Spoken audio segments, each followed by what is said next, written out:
The rain hit the windows of Whitfield Manor like small stones thrown by an angry hand. Clara Bennett stood at the bottom of the grand staircase, her suitcase already packed in the hallway behind her, and she could still hear the echo of the words that had just been said to her. Richard Whitfield had not shouted them. He had said them quietly, almost gently, which somehow made them worse. "I'm embarrassed of you." 4 words. That was all it took to end 3 years of a love that had once felt unbreakable. Clara did not cry. She had promised herself long ago that she would never let anyone see her fall apart, not even the man she had loved with her whole heart.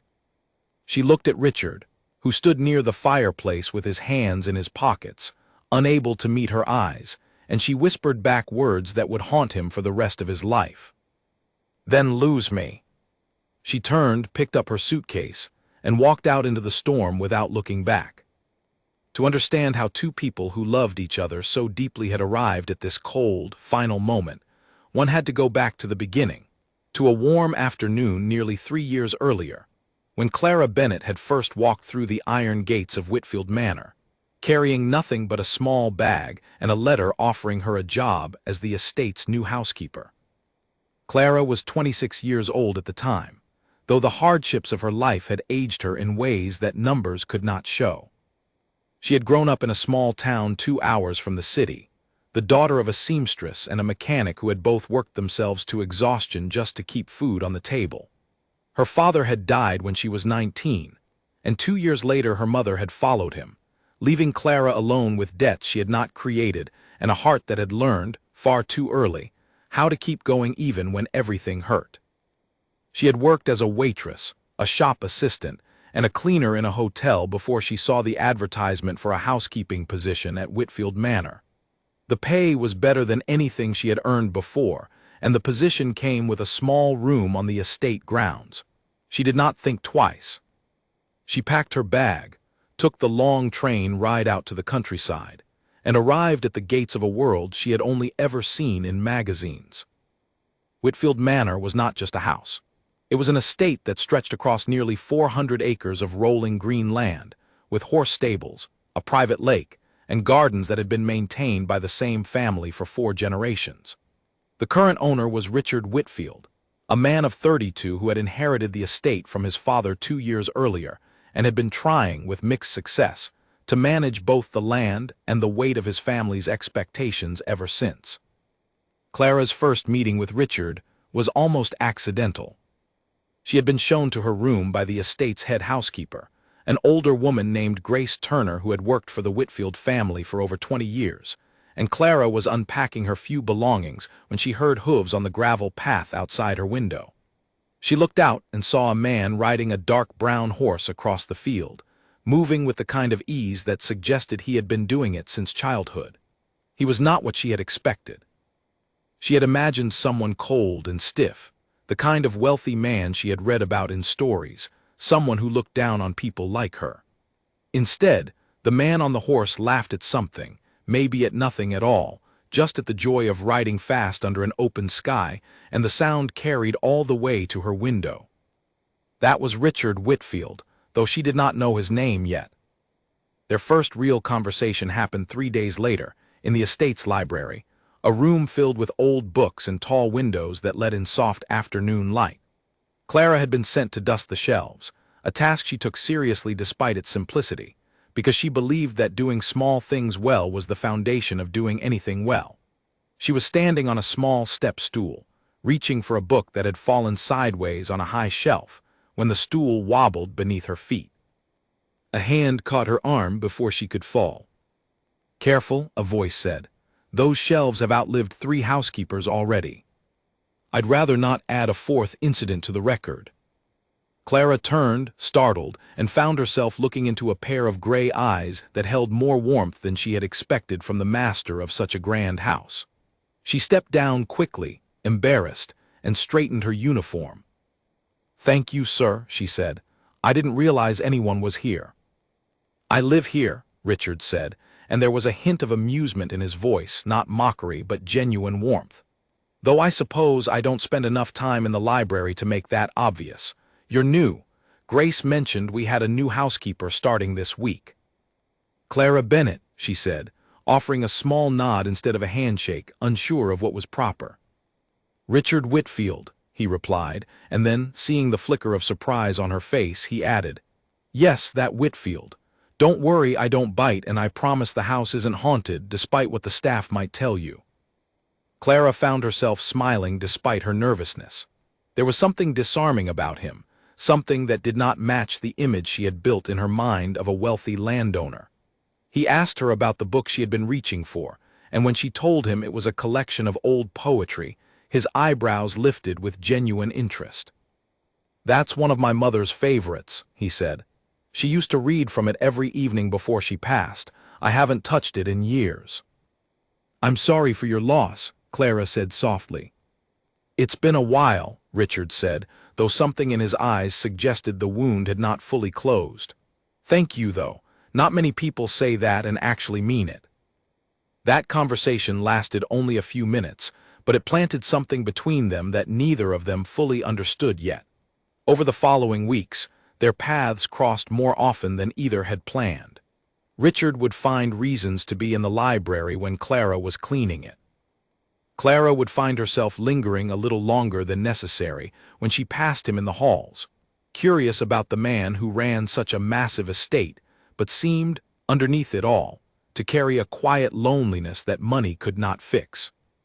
She learned slowly, through conversations with Grace Turner and the other staff, that Richard's life had not been as easy as his wealth suggested. His father had been a demanding man, obsessed with maintaining the family's reputation among the other landowning families in the region, a group of wealthy families who judged each other constantly on appearances, marriages, and social standing. Richard's mother had softened that harshness while she was alive, but after her death, his father had become even more consumed by the idea that the Whitfield name needed to be protected above everything else, including his son's happiness. Richard had grown up being told who he should be friends with, who he should eventually marry, and what kind of life was acceptable for someone bearing the Whitfield name. When his father died 2 years before Clara arrived, Richard had inherited not just the land and the money, but an invisible weight of expectations that seemed to follow him into every room. Clara, on the other hand, had grown up with almost nothing, but with a freedom that Richard had never known. Nobody told her who to love or how to live, mostly because nobody outside her small family had ever cared enough to try. Her life had been hard, but it had also been honest, shaped entirely by her own choices and her own hands. Perhaps that was what drew Richard to her in the first place. She represented something he had never had, a life lived without the constant pressure of other people's opinions. Their friendship deepened over the following 2 months. Richard began finding small excuses to talk to her, whether it was asking her opinion on a book, or walking past the gardens while she helped trim the hedges, striking up conversations about nothing in particular that somehow lasted an hour.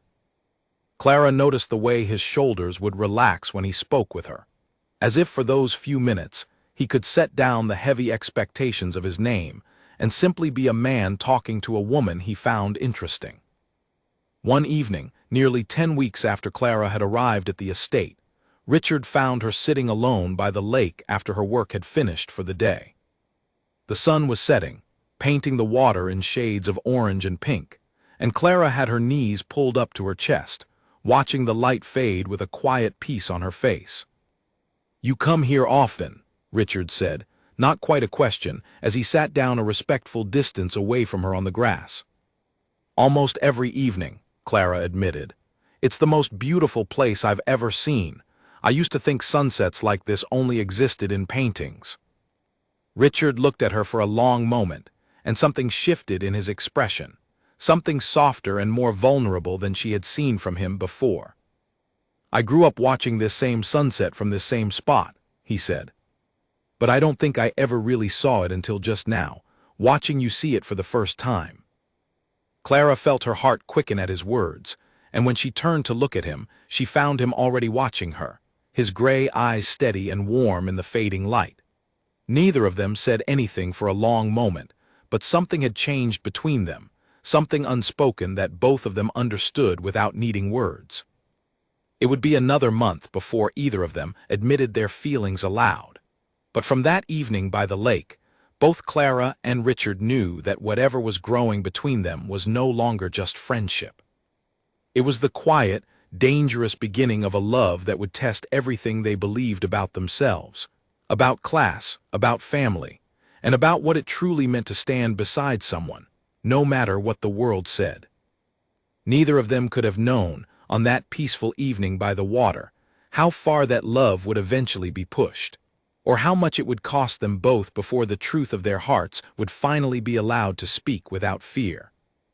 For now, they simply sat together as the sun disappeared behind the hills, two people from entirely different worlds, drawn toward each other by something neither of them could yet name, but both of them could already feel taking root, deep and quiet, in the space between their silence and their words. The weeks that followed the evening by the lake changed the rhythm of life at Whitfield Manor, though only two people truly understood why. Clara continued her duties as housekeeper, dusting shelves, arranging fresh flowers in the hallways, and helping Grace Turner manage the small army of staff who kept the estate running. But now, threaded through her ordinary days, there were moments that felt anything but ordinary. Richard began waiting for her near the garden gate in the early mornings, offering to walk with her to the main house under the excuse of checking on the roses. He started asking Grace to assign Clara to tasks in the East Wing, where his private study was located, though he never said why. Clara noticed these small arrangements and said nothing, partly because she did not want to break whatever fragile thing was forming between them, and partly because she was afraid of what it might mean if she named it out loud.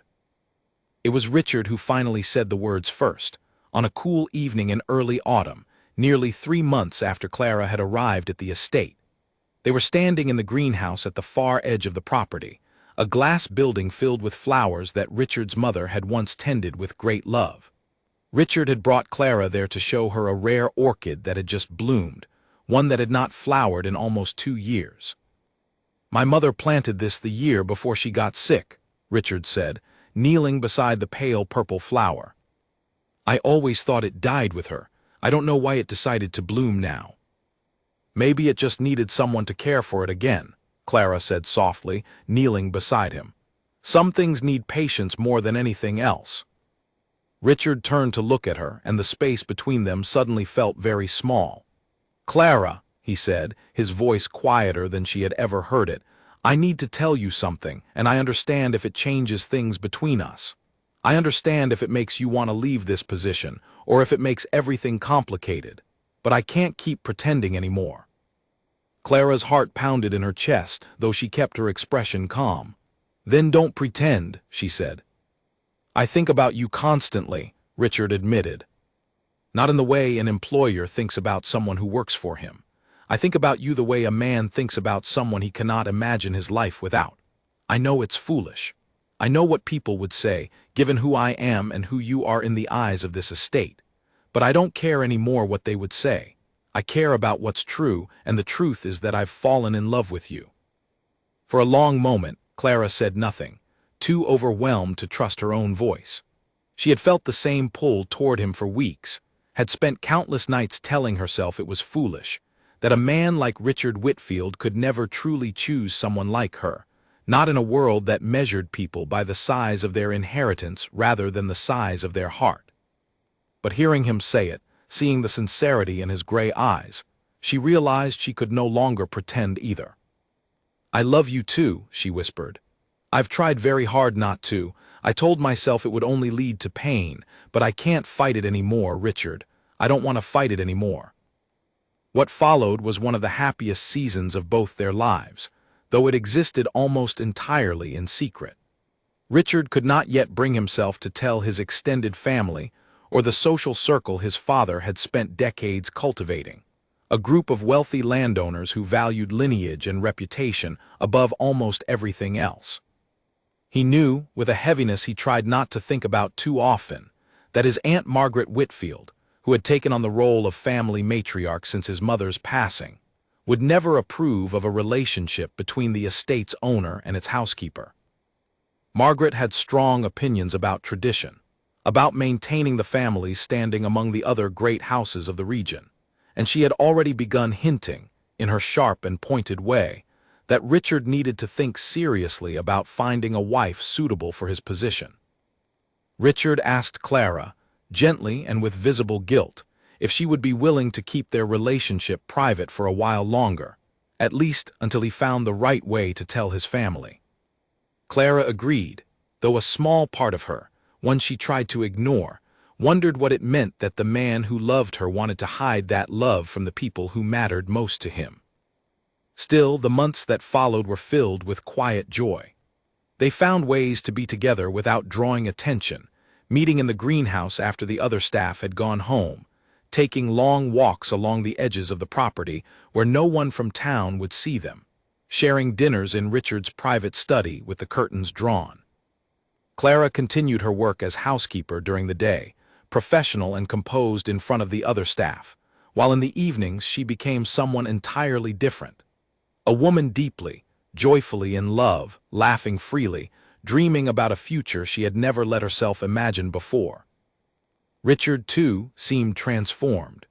Grace Turner noticed it first, the way the young master of the house had begun smiling more, humming quietly to himself as he walked through the halls, staying up late in his study not out of stress, but out of some private happiness he did not explain. Grace, who had worked for the Whitfield family long enough to recognize the signs of love when she saw them, said nothing to anyone, though she watched Clara and Richard with a knowing, careful eye, hoping quietly that whatever was happening between them would end well. It was on a snowy evening in late December, nearly 6 months after they had first admitted their feelings to each other, that Richard asked Clara to marry him. He did not do it with grand gestures or public announcements.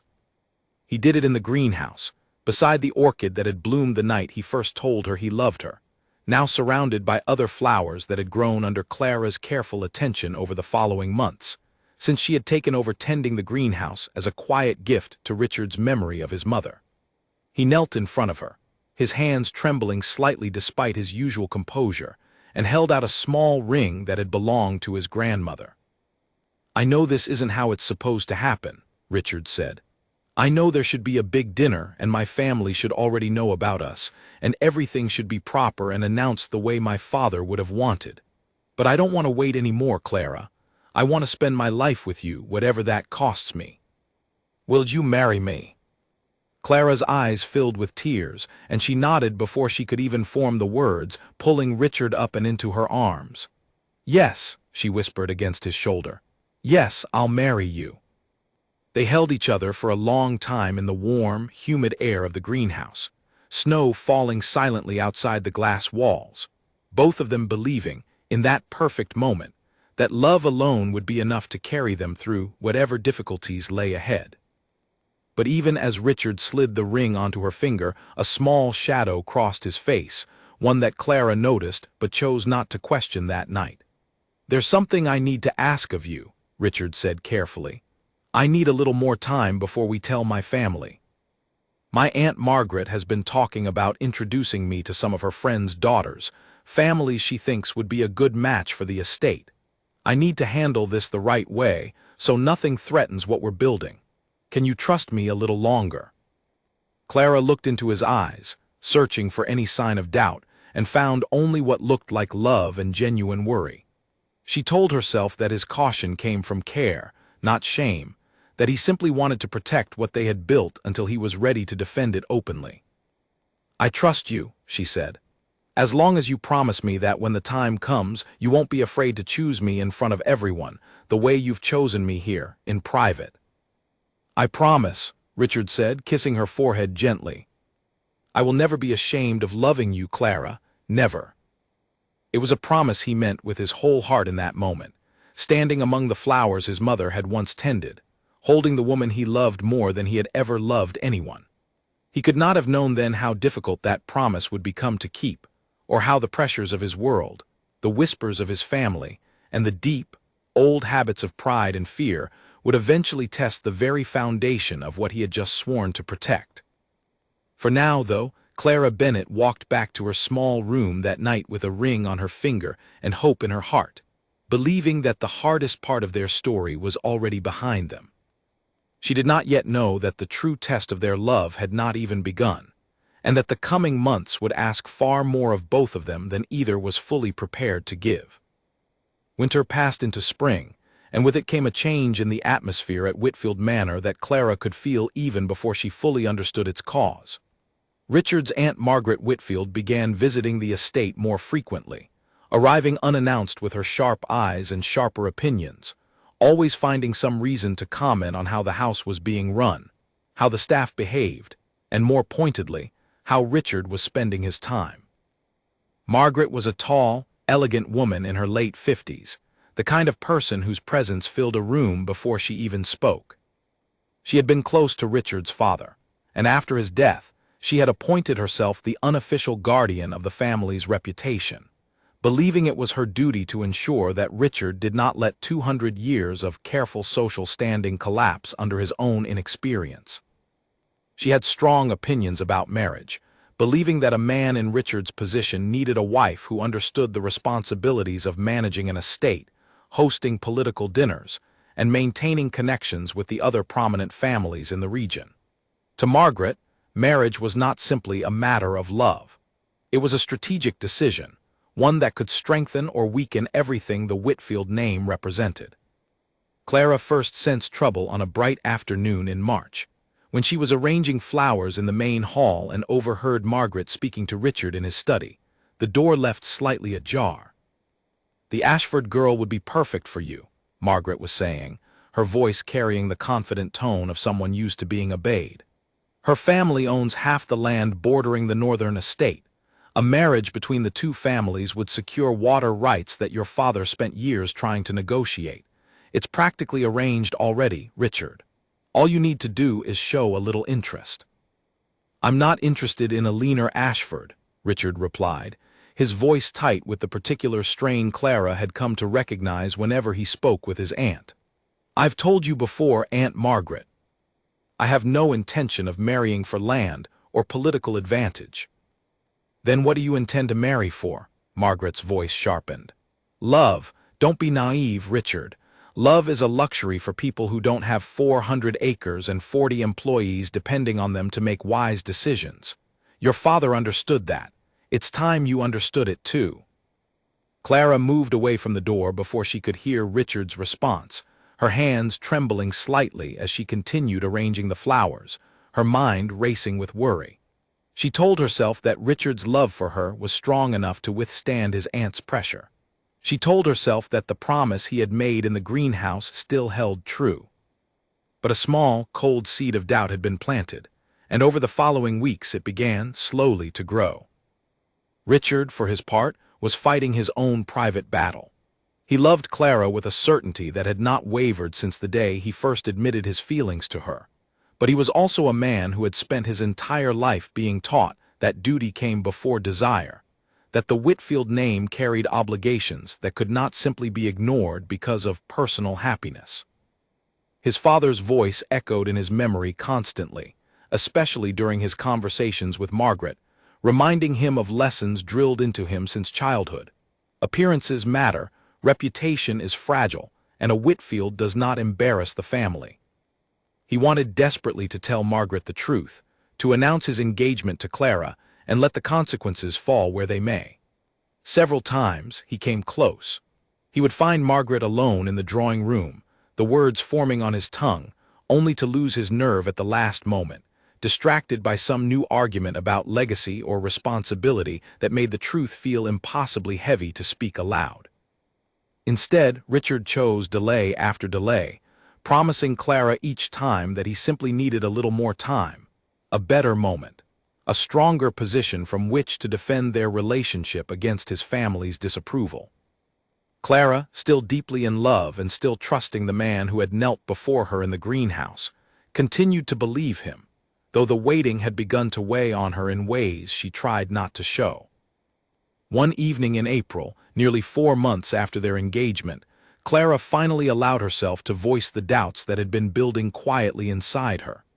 They were sitting together in Richard's study, the fire crackling softly in the hearth, when Clara set down her cup of tea and looked at him directly.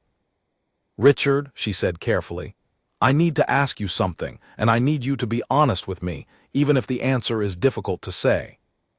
Richard set aside the papers he had been reviewing, giving her his full attention.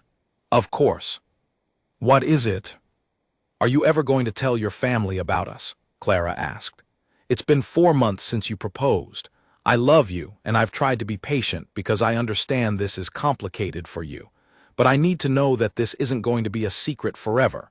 I need to know that you truly meant it when you said you'd never be ashamed of loving me." Richard reached across the small table between them and took her hand, his expression sincere and pained. "I meant every word," he said. "I promise you, Clara, I am going to tell them. I just need to find the right moment.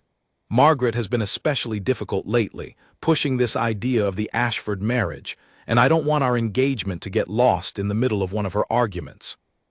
I want to tell her properly, when she's ready to actually listen instead of just fighting me on everything." "There's never going to be a perfect moment," Clara said gently. "There's always going to be some new pressure, some new expectation. At some point, you just have to choose."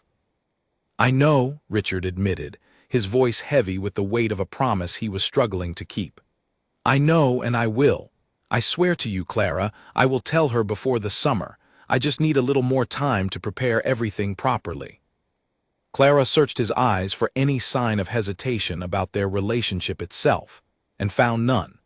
Whatever fear Richard carried, it did not seem to be fear of loving her, but fear of the confrontation that loving her openly would require. She told herself that this distinction mattered, that a man who was afraid of conflict was different from a man who was ashamed of his choice. She chose, once again, to trust him. Spring turned into early summer, and Whitfield Manor began preparing for its most significant social event of the year, the annual Founders' Gala, a grand dinner party that had been hosted by the Whitfield family for generations, bringing together all the prominent landowning families of the region for an evening of dancing, dining, and most importantly, the kind of quiet business and marriage negotiations that shaped the social order of their world. Margaret had already begun planning the event with her usual meticulous attention to detail, and she made it clear, in no uncertain terms, that she expected Eleanor Ashford to be seated beside Richard at the head table. Richard, sensing that the gala might become exactly the kind of pressured, public moment he had been trying to avoid, finally decided that the time had come to tell his family the truth. He came to Clara's small room one evening in early June, his face set with a determination she had not seen from him in months. "I've decided," he said, standing in her doorway with the kind of nervous energy that reminded her of the night he had proposed. "I'm going to tell Margaret about us before the gala. I don't want you sitting in the kitchen during that dinner pretending to be staff, while everyone tries to match me with someone else. I want you there beside me as my fiancé. I want everyone to know the truth." Clara felt a wave of relief and hope wash over her, the doubts of the past months finally beginning to loosen their grip on her heart. "Are you certain?" she asked. "You know how she'll react." "I'm certain," Richard said, taking both of her hands in his. "I've spent months being afraid of my aunt's opinion, and I'm tired of it, Clara. I love you. I want to marry you. And I'm done pretending otherwise, just to keep the peace with people who care more about land deals than they do about my happiness." For the first time in months, Clara allowed herself to fully believe that their love would be strong enough to survive whatever confrontation lay ahead. She threw her arms around Richard's neck, and he held her tightly, both of them believing, in that hopeful moment, that the hardest part of their journey was finally about to end. They did not yet know that the gala, meant to be the moment Richard finally kept his promise, would instead become the setting for the very betrayal Clara had feared from the beginning, a public test of loyalty that Richard, despite his best intentions, would ultimately fail in front of everyone who mattered most to his family's name. The days leading up to the gala passed in a strange mixture of hope and quiet tension. Clara found herself dreaming, for the first time since accepting Richard's proposal, about what a life together in the open might actually look like. She imagined introducing herself as Richard's fiancée instead of the estate's housekeeper, imagined the relief of no longer hiding, of no longer meeting in shadows and empty rooms after the other staff had gone home. Richard, meanwhile, rehearsed the conversation with his aunt over and over in his mind, trying to prepare himself for her anger, her disappointment, the inevitable arguments about duty and reputation that he knew would follow his announcement. He told himself that he was ready, that his love for Clara was strong enough to withstand whatever his family threw at him. But beneath his determination, an old fear still lingered, one that had been carefully built into him since childhood by a father who valued appearances above almost everything else.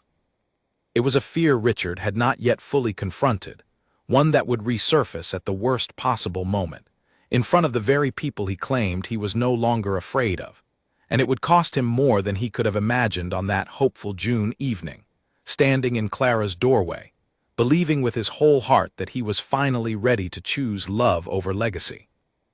The night of the Founders' Gala arrived warm and clear, the kind of summer evening that seemed almost designed for celebration.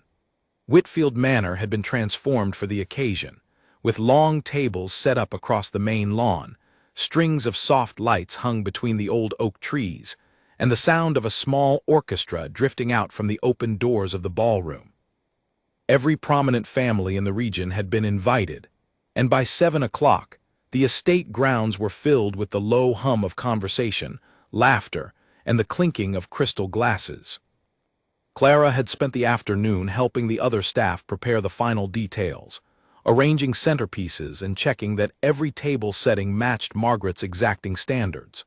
But as the sun began to set and the guests started arriving, she slipped away to her room to change, her heart pounding with a mixture of excitement and nervousness that she had not felt in years. Richard had insisted she wear a dress he had bought for her weeks earlier, a deep blue gown that Grace Turner had helped her fit properly.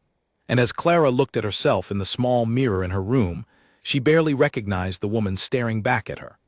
For the first time since arriving at Whitfield Manor, she looked like she belonged among the guests rather than beside them, serving drinks and clearing plates. Richard met her at the edge of the garden just out of sight of the main crowd, and when he saw her in the blue gown, his breath caught visibly. "You look beautiful," he said softly, taking her hand. "Are you ready?" "Are you?" Clara asked, searching his face for any sign of hesitation. "I am," Richard said, though his voice carried a slight tremor he tried to hide. "Come on. Let's go tell my aunt the truth." They found Margaret near the head table, deep in conversation with a group of women Clara recognized as the wives of some of the wealthiest landowners in the region. Beside Margaret stood a young woman in an elegant white dress, her blonde hair pinned up in an elaborate style, laughing at something one of the other women had said. Clara did not need to be told who she was. This was Eleanor Ashford, the woman Margaret had been trying to arrange as Richard's future wife. Richard took a deep breath and led Clara forward, his hand still holding hers, though Clara noticed his grip had grown tighter, almost nervous. "Aunt Margaret," he said, his voice carrying just enough to draw the attention of the small group around her. "I need to introduce you properly to someone. This is Clara Bennett. She's not just a member of our staff. She's my fiancée, and I intend to marry her."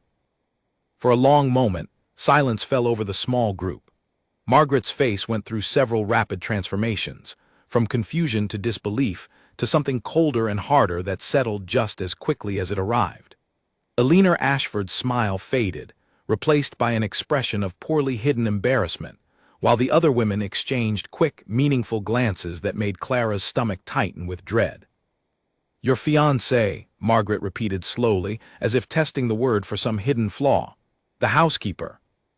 "Her name is Clara," Richard said, a note of firmness entering his voice. "And yes, she is currently employed as the estate's housekeeper, though that will change once we're married." Margaret's eyes swept over Clara with a cold, assessing look, the kind that made Clara feel, despite the beautiful gown, exactly like what Margaret clearly still saw her as, someone who did not belong.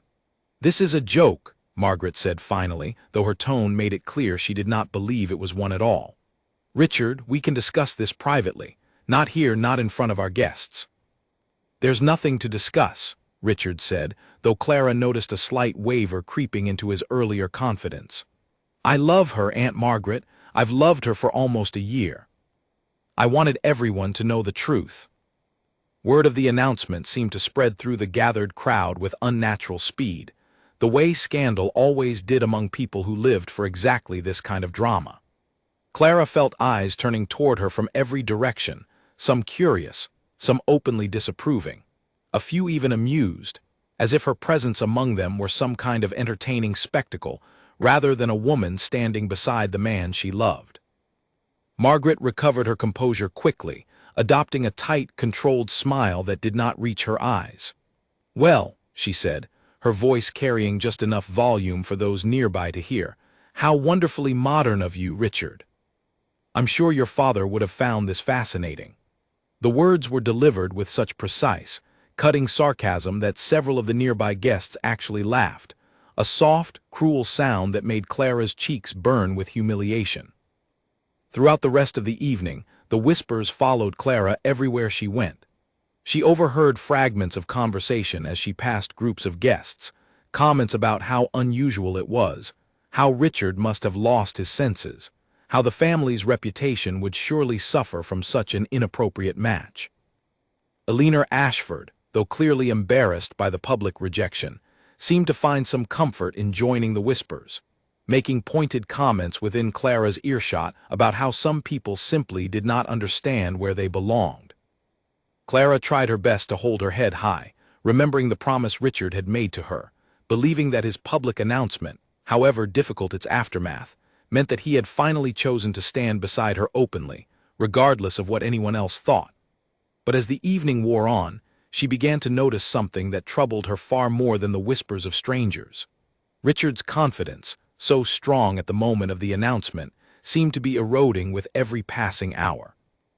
He grew quieter as the night progressed, spending less time by her side and more time in tense, hushed conversations with Margaret and a few of his father's old business associates, men who had known him since childhood and who clearly did not approve of his choice. Clara watched from across the lawn as one of these men, an older gentleman with a stern expression, spoke to Richard with obvious disapproval, gesturing occasionally in her direction. Richard's shoulders grew tense, his usual easy confidence replaced by something smaller, more uncertain. Later that evening, as the orchestra began playing a slow waltz and couples moved onto the dance floor set up in the ballroom, Clara found herself standing alone near the edge of the room, watching Richard across the space, caught in yet another conversation with a group of his family's old friends. She had hoped he would come find her, would ask her to dance in front of everyone as a final, public affirmation of the announcement he had made earlier. Instead, she watched him nod along to whatever the group was saying, his eyes occasionally flicking toward her with an expression she could not quite read. It was Grace Turner who finally approached Clara, offering her a gentle, sympathetic look. "You look tired, dear," Grace said softly. "Perhaps some fresh air would help." Clara nodded gratefully and stepped out onto the terrace, away from the noise and the eyes of the crowd, grateful for a moment to breathe. She stood at the stone railing, looking out over the dark lawn where the party continued behind her, and tried to calm the uneasy feeling that had been building in her chest all evening. She told herself that this discomfort was simply the natural result of a difficult evening, that Richard's occasional distance was only the stress of confronting his family, not a sign that he regretted his announcement. But when Richard finally found her on the terrace nearly 20 minutes later, the expression on his face told a different story than the one Clara had been trying to convince herself was true. "There you are," he said, though his voice lacked its usual warmth. "I was worried when I couldn't find you." "I needed some air," Clara said carefully, studying his face. "Richard, is everything all right? You've seemed distant tonight." Richard ran a hand through his hair, a gesture Clara had come to recognize as a sign of stress. "It's been a difficult evening," he admitted. "Margaret is furious. Some of my father's old friends have made it very clear what they think of my decision. I knew it wouldn't be easy, but I didn't expect quite this much resistance." "I understand it's difficult," Clara said gently. "But you told them the truth tonight, Richard. That was brave. I'm proud of you for that." Richard nodded, though something in his expression remained unsettled, distant in a way that made Clara's earlier unease return with greater force. "I should get back inside," he said. "I need to smooth things over with a few more people before the evening ends. Will you be all right out here a little longer?" "Of course," Clara said, though a small, cold feeling had begun settling in her stomach, one she could not quite name but could not ignore either. Richard turned to leave, then paused, looking back at her with an expression that seemed caught between affection and something else, something Clara would only fully understand much later, when the truth of that night finally became impossible to avoid. "Thank you for being patient with me tonight," he said quietly, before disappearing back into the noise and light of the ballroom. Clara remained on the terrace a while longer, watching the stars begin to emerge over the dark hills beyond the estate, trying to push away the growing sense that something important had shifted that evening, something she could not yet fully define, but that felt, somehow, like the first crack forming in a foundation she had believed was solid. She told herself she was simply overtired, overwhelmed by the events of the evening. She told herself that Richard's public announcement, however imperfectly executed, was proof enough of his love and his intentions. She did not yet know that the true test of Richard's promise had not happened that evening at all. It was still waiting, quietly, in the days that followed, when the pressure of his family's disapproval would finally force him to choose, in a single unguarded moment, between the woman he loved and the reputation he had been taught, since childhood, to protect above all else. The days following the gala brought a strange, uneasy quiet to Whitfield Manor. Margaret did not visit the estate as often as before, but when she did, her conversations with Richard grew longer, more heated, and increasingly difficult to ignore, even behind the closed doors of his study. Clara continued her duties as housekeeper, though the other staff now treated her differently, some with newfound respect given her engagement to their employer, others with a wary distance that suggested they, too, had heard the whispers from the gala and were waiting to see how the situation would ultimately resolve itself. Richard grew increasingly withdrawn as the days passed. He still visited Clara in the evenings, still spoke words of love and reassurance, but there was a heaviness in him now that had not been there before the gala, a tension that seemed to grow with each passing conversation he had with his aunt or his father's old business associates. Clara noticed it in the way he sometimes stared out the window of his study, lost in thought, or the way he occasionally flinched slightly when a servant addressed her as Miss Bennet in front of guests, as if the words themselves carried some weight he had not anticipated having to bear so publicly. Nearly 2 weeks after the gala, Margaret arrived at the estate with a proposal that would ultimately bring the tension building beneath the surface of Richard and Clara's relationship into its final, painful confrontation. She had organized a private dinner, inviting several of the region's most influential families, including the Ashfords, under the stated purpose of discussing an upcoming business partnership regarding the northern water rights that had long been a point of contention between the two estates. Richard, despite his engagement to Clara, could not refuse the dinner without risking the collapse of negotiations that had been years in the making, and that affected not just his own finances, but the livelihoods of dozens of families who depended on the estate's agricultural operations. "It's simply business," Richard explained to Clara the evening before the dinner, though his voice carried a note of apprehension he could not quite hide. "Margaret arranged it before the gala, before she knew about us. I can't back out now without risking the water rights agreement, and that would affect far more people than just our family." "I understand," Clara said, though a familiar unease had begun tightening in her chest. "Will I be attending?" Richard hesitated just for a moment, but it was a hesitation Clara noticed immediately. "Margaret has requested that this particular dinner remain focused strictly on business," he said carefully. "She feels that introducing personal matters into a negotiation this sensitive could complicate things unnecessarily. I think, just for this one evening, it might be wiser for you to stay out of it."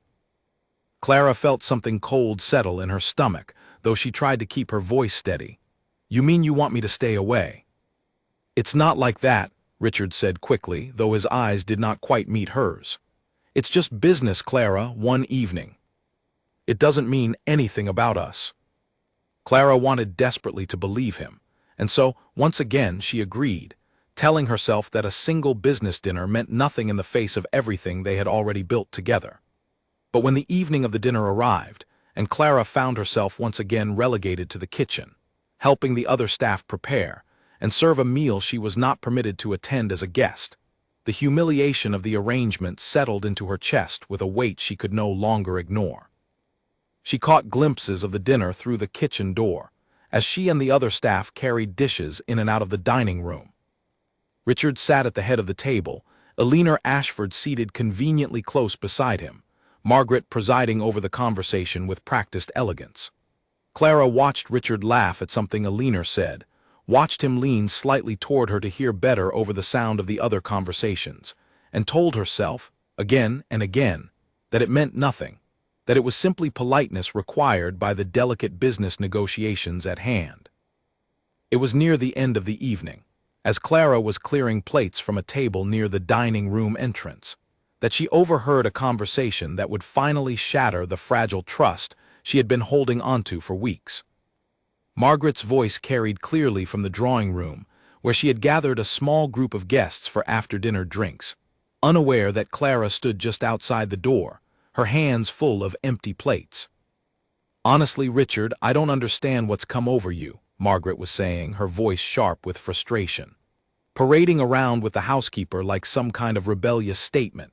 Do you have any idea how this looks to people like the Ashfords, to everyone who matters? You've embarrassed this family, Richard. You've embarrassed yourself." There was a pause, and Clara held her breath, waiting for Richard's response, praying to hear the same firm defense he had offered at the gala. Instead, what she heard made her blood run cold.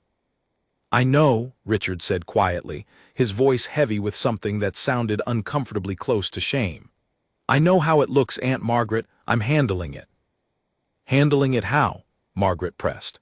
"Because from where I'm standing, it looks like you're planning to actually marry this girl and drag the entire Whitfield legacy down with you in the process."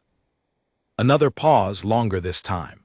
Clara's hands trembled around the plates she held, waiting, hoping, for Richard to say something, anything, that would prove the words she feared were coming were not what he truly believed.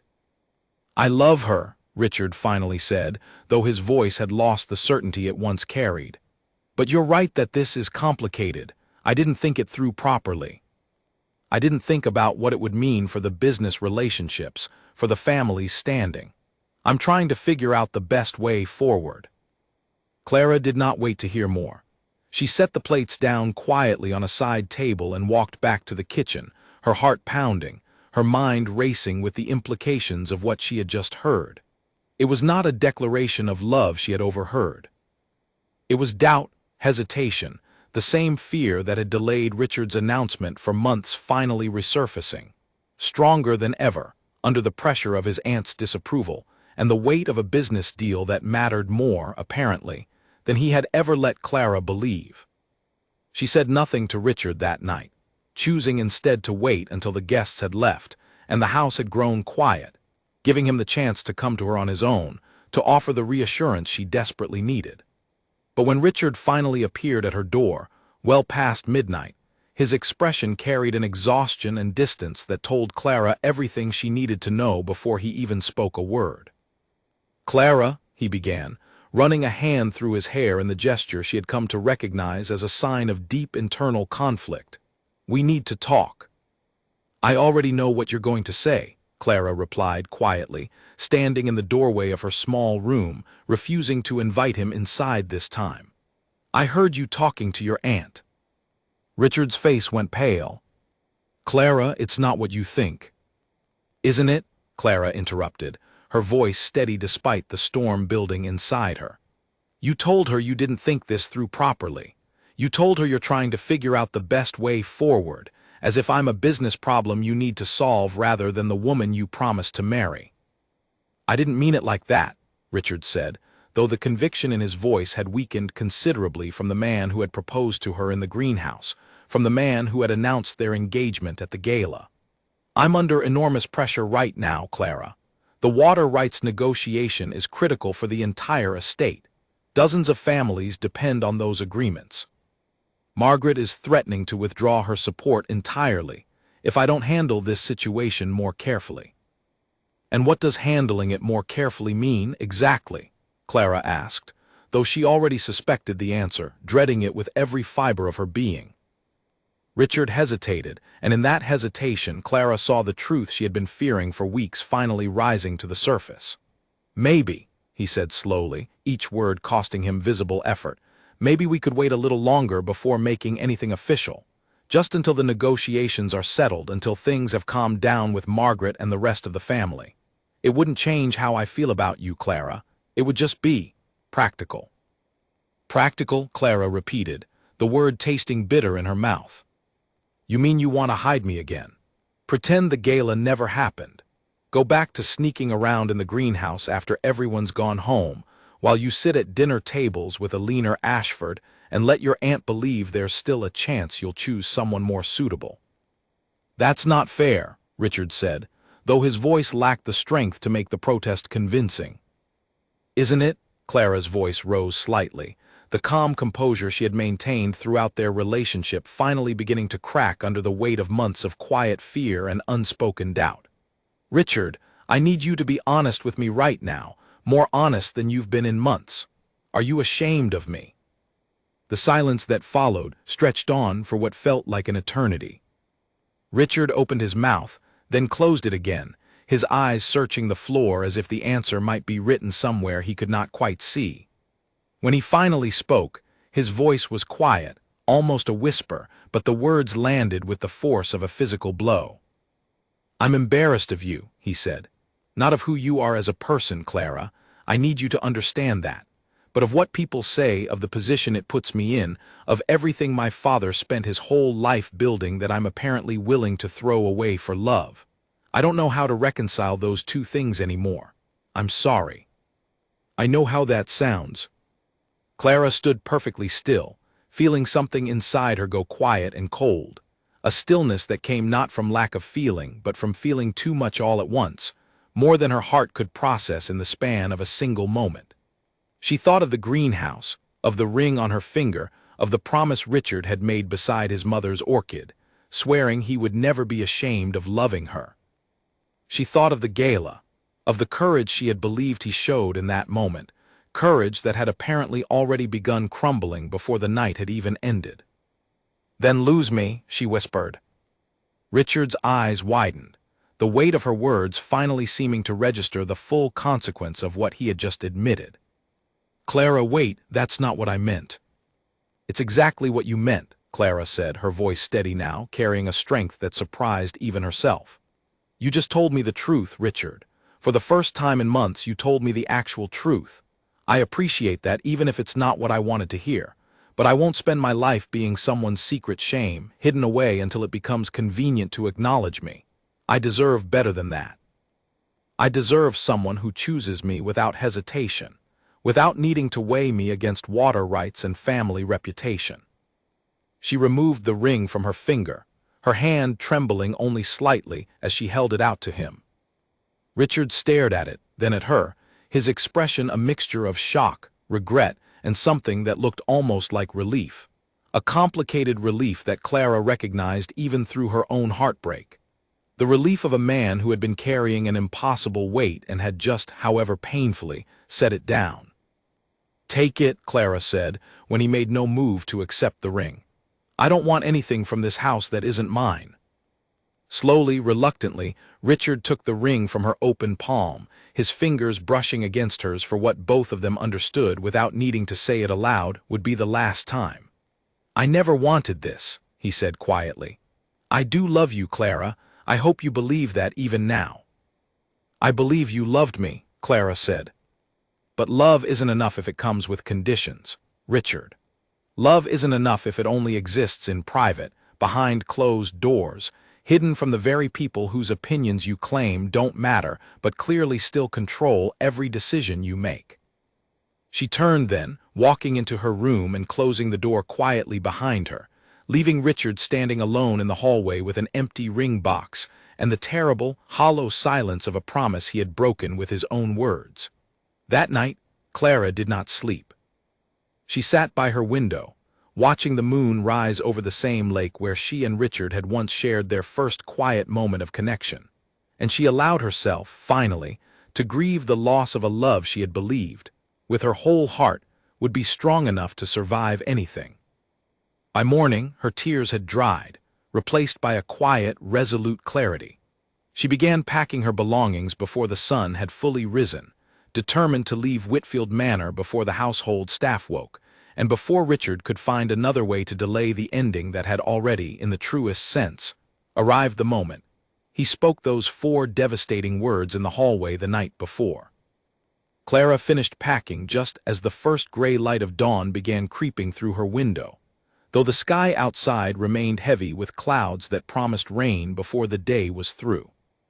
She moved quietly through her small room, folding the few dresses she owned into her worn suitcase, carefully avoiding the drawer where she had once kept small mementos of her time with Richard. Pressed flowers from the greenhouse, a ribbon from the blue gown she had worn to the gala, a small stone from the shore of the lake where they had first admitted their feelings for each other. She left them all behind. They belonged to a version of her life that no longer existed. Grace Turner found her in the hallway just as Clara was preparing to leave, the older woman's face etched with a concern that Clara had not expected, but deeply appreciated in that fragile, painful morning.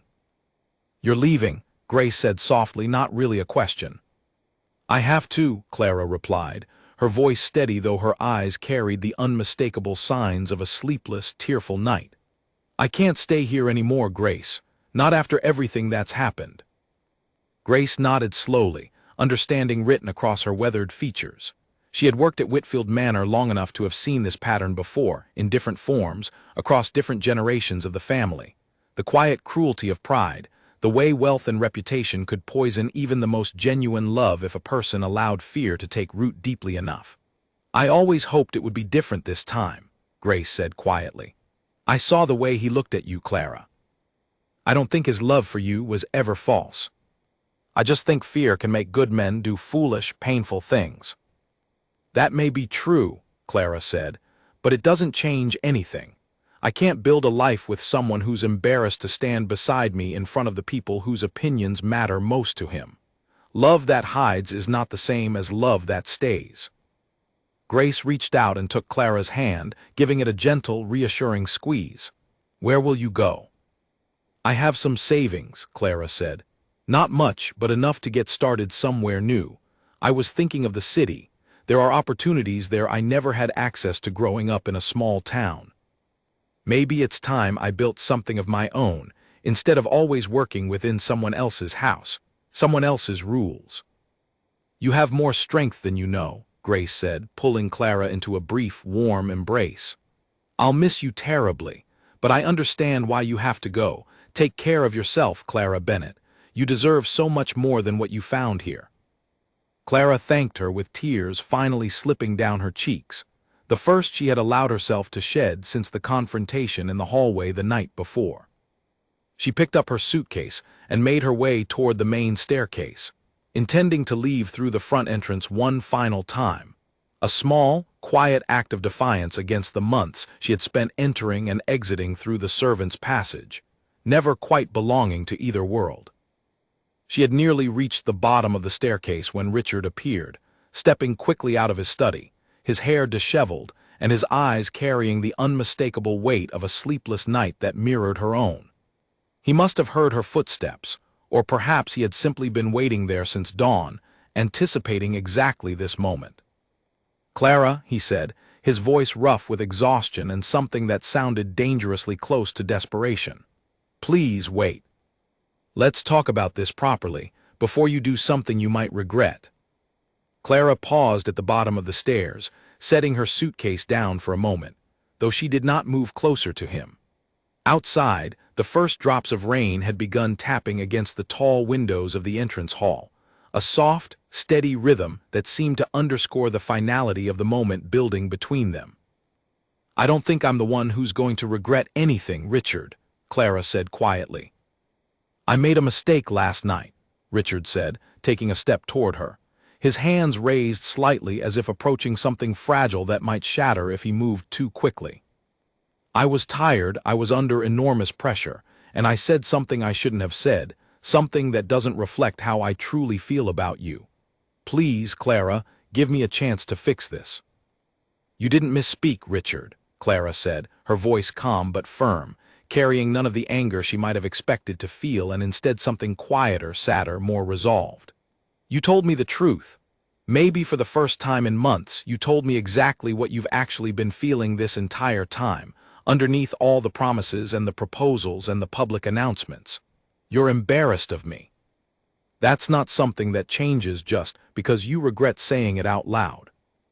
That's not fair, Richard said, though his voice lacked conviction, the same weakness Clara had heard the night before creeping back into his words. I love you, Clara. I've loved you since that first conversation in the library, since long before I understood what any of this would cost me. Doesn't that count for something? It counts for a great deal, Clara admitted, her eyes glistening with tears she refused to let fall in front of him. I don't doubt that you loved me, Richard, in whatever way you were capable of loving me while also trying to protect everything else you valued. Your family's approval, your reputation among people who judge others by the size of their inheritance rather than the size of their character. But real love doesn't ask someone to shrink themselves down to a secret. It doesn't hide behind closed doors and greenhouse walls, waiting for a convenient moment that never actually comes. Richard's shoulders sagged, the fight visibly draining out of him as the truth of her words settled over him with undeniable weight. What can I do? He asked quietly. Tell me what I can do to make this right. You can let me go, Clara said. That's the only thing that would actually help right now. Not because I don't still love you, Richard, because despite everything I do, but because loving you the way you've asked me to love you, quietly, secretly, conditionally, would slowly destroy the parts of myself that I've spent my whole life fighting to protect. I won't do that, not even for you. She picked her suitcase back up, and this time when she moved toward the door, Richard did not step forward to stop her. He stood frozen at the bottom of the staircase, watching her walk toward the entrance, the rain outside growing heavier, drumming steadily against the windows and the gravel path beyond. At the door, Clara paused, turning back to look at him one final time. His face carried an expression she would remember for years to come, a mixture of grief, regret, and a kind of dawning realization that seemed to finally understand, too late, exactly what he was about to lose. I'm embarrassed of you, she said softly, repeating his own words back to him, though her tone carried none of his hesitation. You said that to me last night, and I've thought about it all through the night, turning it over and over, trying to understand how someone could say those words to a person they claim to love. But I think I finally understand something important, Richard. Embarrassment is about fear. It's about caring more what others think than what's actually true and good. I refuse to spend my life with someone who lets fear make his choices for him. I deserve a love that doesn't flinch, that doesn't calculate, that doesn't require me to disappear when it becomes inconvenient. Clara, Richard started, his voice breaking slightly on her name. Then lose me, Clara said again, her voice steady and clear, echoing the words that had already ended everything between them the night before. You already made your choice, Richard, when you decided that your aunt's approval mattered more than standing beside me without hesitation. I'm simply making mine now. She opened the heavy front door and stepped out into the rain without looking back, the cold water soaking through her coat within moments, though she barely noticed it, her mind and heart too consumed by the enormity of the choice she had just made.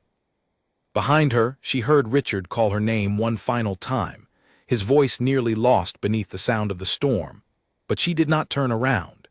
She walked steadily down the long gravel drive, past the garden she had once tended with such quiet love, past the greenhouse where he had proposed to her beneath his mother's orchid, past the lake where they had first admitted their feelings for one another beneath a fading summer sunset.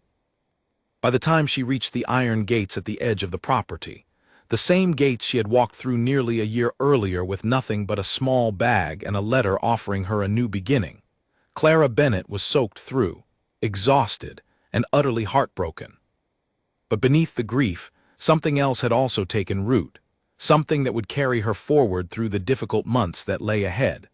A fierce, unshakable sense of her own worth, forged in the fire of a love that had ultimately failed to meet the standard she had, quite rightly, set for herself.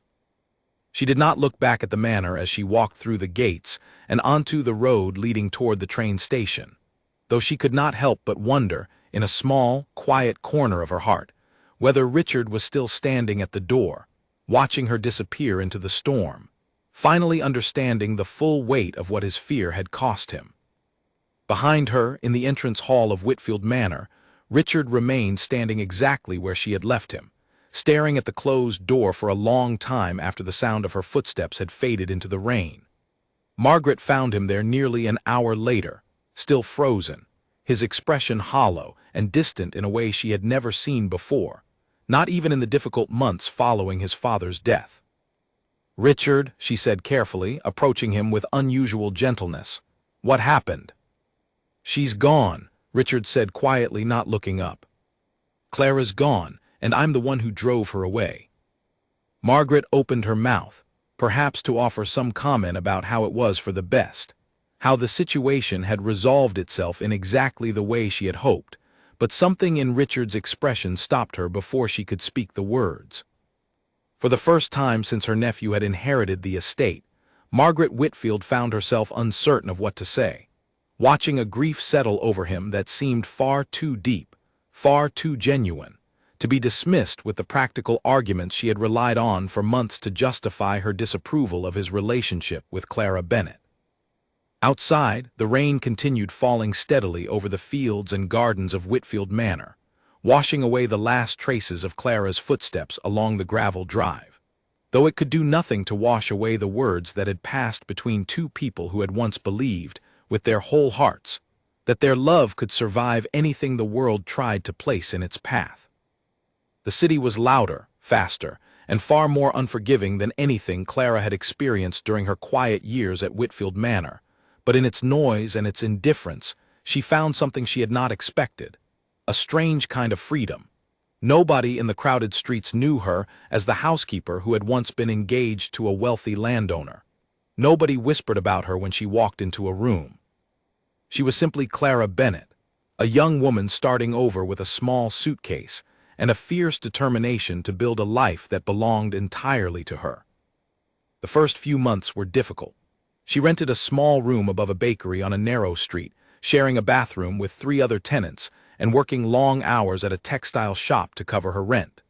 The work was exhausting, and there were nights when the loneliness of the city pressed in on her so heavily that she found herself thinking of the greenhouse, of the lake, of the warmth she had once believed she had found in Richard's arms. But she never once considered going back. Every time the memory of his words rose in her mind, she reminded herself of the calm, resolute strength she had felt walking through the iron gates in the rain, and she used that strength to push forward, one difficult day at a time.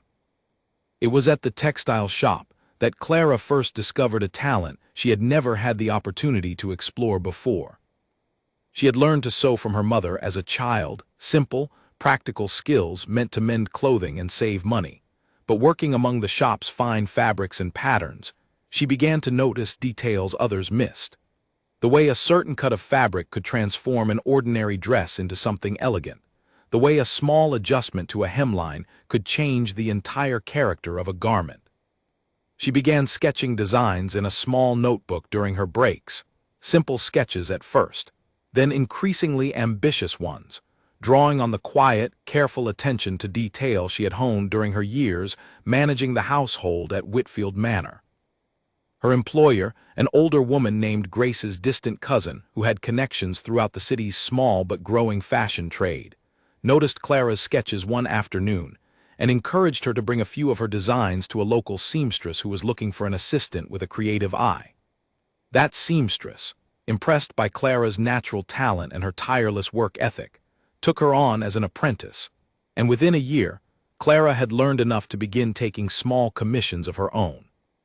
2 years after leaving Whitfield Manor, Clara Bennett opened a small dress shop of her own, funded by careful savings and a modest loan she had earned through years of proving her reliability and skill to everyone she worked with. The shop was tiny, tucked into a quiet corner of the city's garment district, but it was entirely hers, built from nothing but her own hands and her own determination. She named it simply Bennett's, refusing to hide behind a more elegant or aristocratic-sounding name, proud instead of the name she had carried through every hardship of her life. Word of her careful, thoughtful design spread slowly at first, then with increasing speed, as satisfied customers recommended her to friends and family. Clara had a gift not just for creating beautiful clothing, but for making every customer who walked through her door feel genuinely seen and valued, a skill she had developed, without realizing it, during her years of quiet service at Whitfield Manor, where she had learned to notice the small details that made people feel cared for. Within 3 years, Bennett's had grown from a single small shop into a modest but respected name throughout the city's fashion circles, employing several seamstresses of her own, and even attracting occasional clients from among the same wealthy families who had once whispered about her at the founder's gala. Clara built a new life for herself, filled with hard work, genuine friendships, and a growing sense of pride in what she had created entirely on her own terms. She reconnected with Grace Turner through occasional letters, the older woman having eventually left her position at Whitfield Manor as well, retiring to a small cottage near the coast, and their correspondence became a source of comfort and connection that helped Clara feel less alone in the years following her departure from the estate. She did not forget Richard entirely, though the sharp edges of her heartbreak gradually softened into something quieter, more distant, a memory of a chapter in her life that had taught her, however painfully, the true cost of loving someone whose courage could not quite match the depth of his affection. She occasionally heard news of Whitfield Manor through Grace's letters or through the whispers of wealthy clients who visited her shop, unaware of her past connection to the estate's owner. Meanwhile, back at Whitfield Manor, Richard's life had taken a very different path in the years following Clara's departure. The immediate months after she left were, by every account from those who remained on staff, the darkest of his life. He threw himself into managing the estate with a grim, joyless intensity, successfully negotiating the water rights agreement that had caused so much tension, but finding no satisfaction in the achievement he had once believed would prove his loyalty to his family's legacy. Margaret, whatever satisfaction she might have expected to feel at the resolution of what she had considered an inappropriate relationship, found instead that her nephew had become a shell of the man he once was. The easy warmth that had characterized him during his time with Clara disappeared almost entirely, replaced by a cold efficiency that made the estate profitable but left everyone around him, including Margaret herself, deeply unsettled. Richard did eventually agree to a courtship with Eleanor Ashford, encouraged relentlessly by Margaret and the practical necessities of the water rights negotiations. But the relationship never developed into anything resembling the love he had once shared with Clara. Eleanor, perceptive despite her earlier jealousy, recognized within a few months that Richard's heart remained elsewhere, and she ended their courtship herself, telling him with unusual honesty that she deserved someone who could look at her the way he had once looked at Clara Bennett across a crowded ballroom. Years passed in this manner, Richard managing his estate with quiet competence but little joy, occasionally hearing news of a small but respected dress shop in the city, run by a woman named Bennett, without ever quite allowing himself to investigate whether it might be the same Clara he had lost. He told himself he had no right to intrude on whatever life she had built for herself, that the damage he had caused could not be undone by a simple visit or a belated apology. It was Grace Turner, in the end, who finally forced the issue during a rare visit back to the estate nearly 5 years after Clara's departure. She found Richard alone in his study late one evening, staring at the fireplace with the same hollow expression that had become distressingly familiar to everyone who knew him. "You've built a very successful estate, Richard," Grace said, settling into the chair across from him without waiting for an invitation, a familiarity earned through decades of service to his family.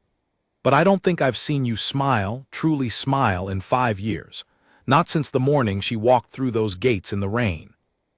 Richard did not pretend to misunderstand her. "I made my choice, Grace. I don't have the right to undo it now or to disrupt whatever peace she's found for herself." "That's a convenient excuse," Grace said, her voice gentle but firm, "for a man too afraid to face the possibility that she might say no again. But I wonder if you've ever considered that fear is exactly what cost you her love in the first place. Perhaps it's time you finally faced it, instead of letting it quietly cost you the rest of your life as well." Her words lingered in Richard's mind for weeks after that conversation, growing louder and more insistent with each passing day. Until finally, nearly 6 years after Clara Bennett had walked out of Whitfield Manor into a cold summer rain, Richard Whitfield made a decision that would set in motion the final, most important chapter of their long and difficult story. Clara was arranging a display of new spring dresses in the front window of her shop on an ordinary Tuesday morning, when the small bell above her door chimed, announcing a customer. She did not look up immediately, focused on adjusting the fold of a pale green sleeve, and it was only when the customer failed to speak or move further into the shop that she finally turned around, curious about the unusual silence. Richard Whitfield stood just inside the doorway, older than the last time she had seen him, with a few gray strands now visible at his temples and a weariness in his posture that had not been there during the years of their courtship. He wore no fine coat or symbol of his wealth, dressed simply, almost deliberately plainly, as though he had wanted to arrive at her shop as an ordinary man rather than the master of Whitfield Manor. For a long moment, neither of them spoke. The shop around them, filled with the quiet hum of a sewing machine in the back room and the soft chatter of two assistants folding fabric, seemed to fade into an irrelevant backdrop against the weight of 6 years, suddenly standing between them in a small, sunlit room. "Richard," Clara finally said, her voice carrying a mixture of shock and a carefully guarded caution that she had earned through years of rebuilding herself without him. "I know I have no right to be here," Richard said quietly, taking a small step forward, his hands nervously turning his hat between them. "I know it's been years, and I know you've built an entire life for yourself, a beautiful life from what I can see. I'm not here to disrupt that, I needed to see you. I needed to finally say the things I should have said 6 years ago, even if it's far too late for them to matter." Clara studied him carefully, searching for any trace of the hesitation, the fear of judgment that had once defined their relationship's most painful moments. She saw, instead, something steadier in his eyes, a kind of exhausted honesty that suggested the years had taught him something significant about the cost of his earlier choices. "You can say them," Clara said finally, gesturing toward two chairs near the window, away from the ears of her assistants. "I think, after everything, I deserve to hear them, even if it doesn't change anything between us now." They sat, and Richard took a long breath before finally speaking.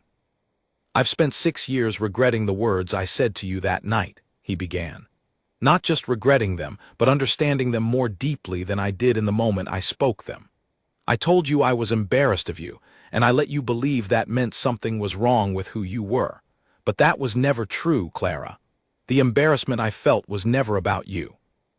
It was about my own fear, my own inability to stand firmly in what I believed was right when it conflicted with what I had been taught to value my entire life. I was embarrassed of my own courage failing me, and I let that failure fall onto you, onto the person who least deserved to carry it."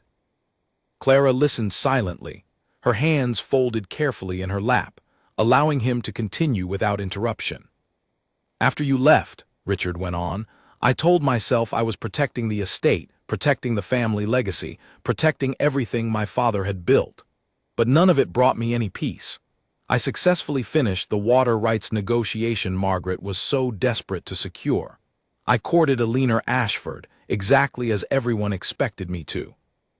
And I found no happiness in any of it, because the thing I actually valued most, the thing that made my life feel meaningful, was you, and I had thrown that away out of fear." "Why are you telling me this now?" Clara asked, her voice steady, though something in her chest had begun to ache with the weight of hearing, finally, the honesty she had once so desperately wanted from him. Because Grace finally convinced me that living with regret is its own kind of cowardice, Richard said. I've spent 6 years being too afraid to face you again, afraid you would say no, afraid I would have to confront exactly how much damage my fear caused. But staying silent, staying comfortable in my regret without ever trying to make things right, felt like exactly the same mistake I made the night I let you walk out into the rain. I'm not here to ask you to come back to Whitfield Manor, Clara. I understand you've built something entirely your own here, something remarkable, and I would never ask you to give that up. I'm simply here to finally say I'm sorry properly, without excuses or explanations meant to soften what I did. I chose fear over you, and it was the greatest mistake of my life. Clara sat quietly for a long moment, processing the weight of his apology, feeling the old grief rise briefly to the surface before settling, more gently than she expected, into something calmer, more at peace. She thought of the years she had spent building Bennett's from nothing, of the strength she had discovered in herself during the hardest months following her departure, of the quiet, resilient pride she now carried in the life she had created entirely through her own hands. "Thank you for saying that," she said finally. "I think I needed to hear it more than I realized. For a long time, I wondered if I had imagined the love I believed we shared, or if it had been real but simply not strong enough. It helps to know it was real, even if it wasn't enough in the end, to overcome what you were taught to fear." "Is there any chance," Richard began carefully, though he seemed to already sense the answer, "any chance at all that we could try again? I know I have no right to ask. I know 6 years is a long time, and I know you've built a life that doesn't include me. But I had to ask, Clara. I couldn't leave without at least asking." Clara considered his question with the same careful thoughtfulness she brought to every decision in her life, weighing not just her lingering feelings for the man in front of her, but everything she had learned about herself in the years since she had last belonged to him. "I don't think so, Richard," she said gently, watching the flicker of pain cross his features before he composed himself. "Not because I don't believe you've changed, and not because I don't still care about you, in some quiet corner of my heart that I don't think will ever fully forget you, but because I've built a life here that I'm deeply proud of, a life that belongs entirely to me, shaped by my own hands and my own choices. I'm not willing to fold that life into someone else's world again, not even yours, not even now that you've finally found the courage to say what I needed to hear 6 years ago." Richard nodded slowly, a sad but genuine understanding settling over his features. "That's fair," he said quietly. "More than fair, actually. I'm glad you found this, Clara. I'm glad you built something so entirely your own. I think, in a strange way, that's exactly what I always admired most about you, even before I understood how deeply I loved you. Your ability to build something real out of nothing, without needing anyone else's permission or approval." They talked a while longer gently, without the raw pain of their earlier confrontation, both of them finding an unexpected peace in finally speaking honestly with each other, years after the words had first needed to be said. Before he left, Richard paused at the door, looking back at Clara one final time. "For what it's worth," he said, "I don't think I've ever met anyone as strong as you, Clara Bennett. Whitfield Manor was never worthy of you. I hope you know that." "I do now," Clara said, offering him a small, genuine smile, the first real warmth she had shown him since he had walked through her door. "Take care of yourself, Richard." He nodded once, and then he was gone, the small bell above the door chiming softly as it closed behind him, leaving Clara standing alone in her sunlit shop, surrounded by the beautiful things she had built entirely through her own strength and determination. She returned to arranging her spring display, her hands steady, her heart, for the first time in 6 years, finally at peace with the story that had once broken it so completely. She had lost a love that had asked her to hide, to shrink, to wait quietly for a courage that never quite arrived in time. But in losing it, she had found something far more valuable, an unshakable understanding of her own worth, built not on anyone else's approval, but on the simple, powerful truth that she had never needed anyone's permission to become exactly who she was always meant to be. Outside her shop window, the spring sun continued shining brightly over the busy city street, and Clara Bennett, once a quiet housekeeper who had walked away from a grand estate rather than accept a love with conditions, smiled softly to herself, grateful, finally, for every difficult step that had led her to the strong, independent life she now called entirely her own.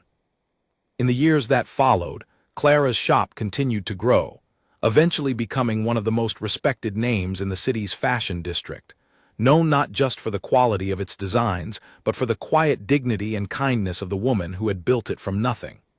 She never married, though she found deep fulfillment in her work, her friendships, and the independence she had fought so hard to claim for herself. Richard, for his part, eventually found a measure of peace as well, dedicating himself to managing Whitfield Manor with a renewed sense of purpose, using his position to support causes and communities he had once overlooked, perhaps as a quiet way of honoring the lessons Clara's courage had taught him, even after their story had reached its final, bittersweet conclusion. Their paths never crossed again after that quiet afternoon in her shop, but both of them carried the lessons of their love story forward for the rest of their lives.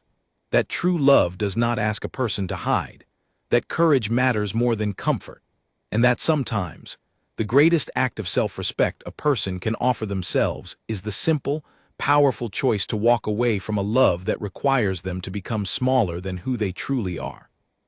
Clara Bennett's story became, in its own quiet way, a legend among those who knew it, a reminder passed down through the years that dignity, once claimed, can never truly be taken away, no matter how grand the house or how heavy the name of the person who once failed to protect it.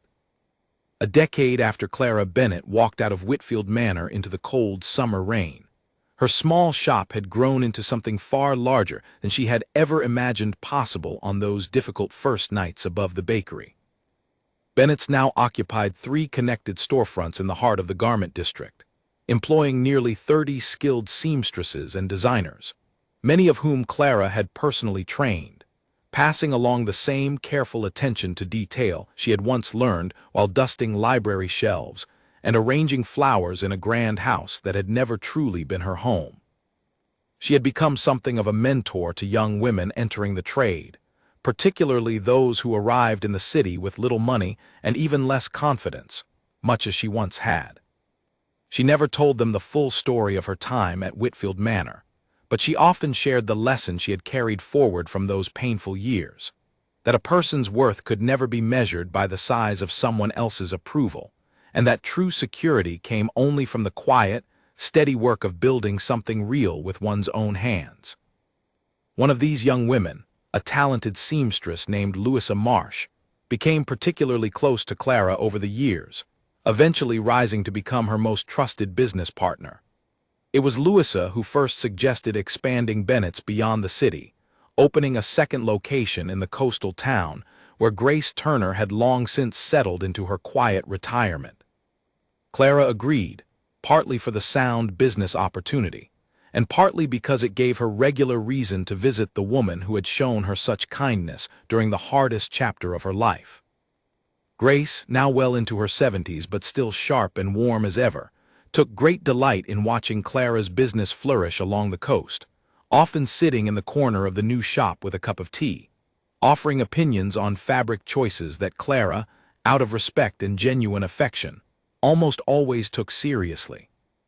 During one such visit, nearly 12 years after Clara had left the estate, Grace mentioned, gently and without any particular urgency, that Richard Whitfield had passed away peacefully the previous winter, following a long illness that he had faced, according to those who had remained close to the family, with a quiet grace and generosity that surprised even those who had known him for decades. Clara received the news with a calm, reflective sadness, the kind reserved for a chapter of one's life long since closed but never entirely forgotten.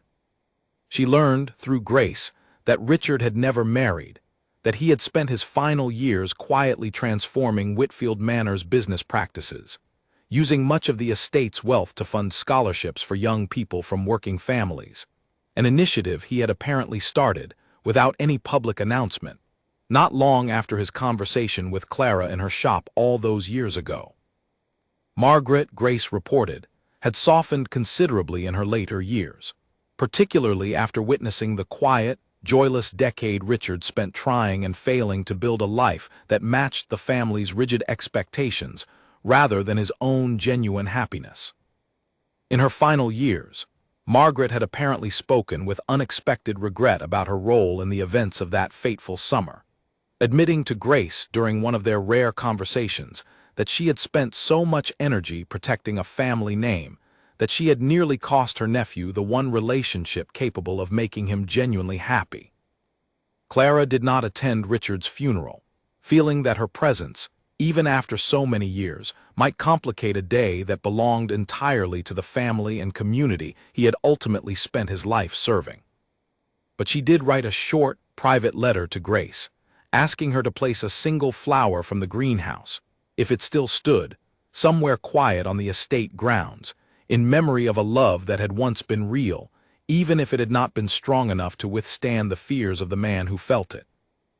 Grace fulfilled this request personally, walking through the old greenhouse, still tended by a groundskeeper who had maintained it faithfully over the years, and placing a single purple orchid, descended from the very plant Richard's mother had once grown, on the grounds near the lake where Clara and Richard had first admitted their feelings for one another beneath a fading summer sunset so many years before. Life continued for Clara in the years that followed, filled with the steady, meaningful rhythm of work she loved and relationships she had built entirely on her own terms. She eventually took on a smaller role within Bennett's, allowing Louisa Marsh to lead much of the day-to-day operations, while Clara focused her energy on mentoring young designers and occasionally traveling, something she had never had the opportunity to do during her younger years of relentless work and quiet survival.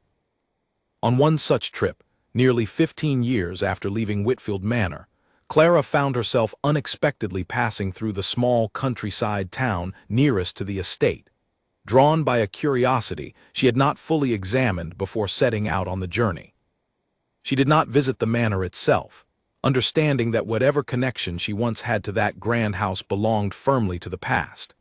Instead, she walked quietly through the town's small market square, observing how little had changed in the years since she had first passed through as a young woman carrying nothing but a suitcase and a letter offering her a new beginning. She found herself, almost without meaning to, walking the familiar road toward the estate's outer boundary, stopping at the same iron gates she had once walked through with hope in her heart, and later walked away from with quiet, resolute grief. The gates stood open now, the estate having been converted, she later learned from a passing local, into an educational center funded by the scholarship program Richard had established in his final years, welcoming young people from working families to learn trades and skills that might otherwise have remained out of their reach. Clara stood at the gates for a long while, watching a group of young students cross the once carefully manicured lawn, now transformed into practical gardens where students learned agricultural skills alongside their academic studies. She felt no bitterness in that moment, only a quiet, complicated peace, understanding that whatever pain had once been born within those walls had ultimately given rise, through Richard's slow, imperfect growth, to something genuinely good for people who needed it most. She did not enter the grounds, choosing instead to turn back toward the train station, carrying with her a sense of closure she had not fully expected to find on that unplanned detour. The story of her time at Whitfield Manor, she realized, had never truly been about the house, or the wealth, or even about Richard himself. It had been about the moment she chose to value her own dignity over the comfort of being loved conditionally, a choice that had cost her greatly in the short term, but had ultimately given her the strength to build an entire life defined by her own hands, her own choices, and her own unshakable sense of worth. Back in the city, Clara continued her work at Bennett's for many more years, watching the shop she had built from nothing become a lasting institution, passed eventually into the capable hands of Louisa Marsh, and the many talented young women Clara had trained and mentored throughout her career. She never regretted the path her life had taken, understanding, with the clarity that only comes from many years of hard-won wisdom, that some of the most painful moments in a person's life can ultimately become the foundation for their greatest strength. Clara Bennett lived a long, full life, remembered by everyone who knew her not for the grand estate she had once nearly married into, but for the quiet dignity, resilience, and generosity she carried into every relationship, every business decision, and every young life she touched along the way. Her story, passed down through the women she trained and the community she built, became a lasting reminder that true self-respect often requires the courage to walk away from love that comes with conditions, and that the life built afterward, however difficult its beginnings, can ultimately become far richer and more meaningful than anything left behind. And so, the story of a housekeeper who once loved a landowner too afraid to choose her openly became, in the end, not a story of loss at all, but a story of the quiet, powerful strength that can rise from heartbreak when a person refuses to accept anything less than a love that meets them fully, without hesitation, and without shame.